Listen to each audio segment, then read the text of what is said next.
Le système pyramidal secret de la guerre en Iran. Évidemment, ce qui se passe en Iran, c'est pas du tout ce que tu penses. Dans le tout premier niveau de la pyramide, on fait croire que la guerre en Iran, c'est pour la démocratie.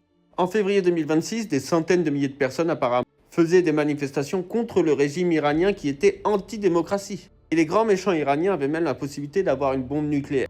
C'est le premier niveau de la guerre en Iran. C'est pour te faire croire que l'Iran, c'est très dangereux. Dans le deuxième niveau, pour que l'histoire fonctionne, il nous faut un grand méchant. Et le grand méchant, cette fois-ci, c'est pas les États-Unis. Il faut faire porter le chapeau à quelqu'un d'autre, et cette fois-ci, c'est l'Israël. Et pourquoi, à ton avis? Tout le monde les déteste pourtant, Israël. Mais le CAC 40 d'Israël, le TA 125, il est à son plus haut.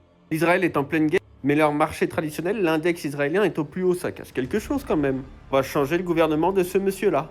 Donc c'est le grand méchant de la guerre en Iran. On va changer le gouvernement, mais c'est quoi l'objectif derrière? Le quatrième niveau, celui qui est au-dessus de tous les autres là. Maintenant que c'est les grands méchants et qu'ils ont tout détruit, tu mets en place ce nouveau gouvernement, c'est pas du tout les mêmes personnes. C'est les personnes qui sont opposées à l'ancien gouvernement, ils sont pas du tout les mêmes.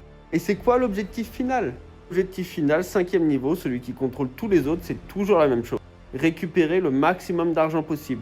Comment est-ce que tu fais pour récupérer le maximum d'argent possible? Avec ça là, avec la reconstruction. Des centaines de milliards pour reconstruire ce que ce méchant garçon, supposément ce méchant garçon, a construit. Et la boucle est bouclée. Tu pars en Iran, tu fais passer l'Israël pour le méchant, tu changes de gouvernement. Il y en a un qui te donnera tous les contrats, parce que c'est toi qui as décidé de gouverner, tous les contrats pour gagner des dizaines de milliards dans la reconstruction. Tu reconstruis ce que Israël a détruit, c'est-à-dire la Palestine, c'est-à-dire Gaza. Voilà un des systèmes pyramidaux de la guerre en Iran qui est en train de se passer aujourd'hui. Tout ça, évidemment, ça a des conséquences désastreuses sur les gens qui habitent là-bas.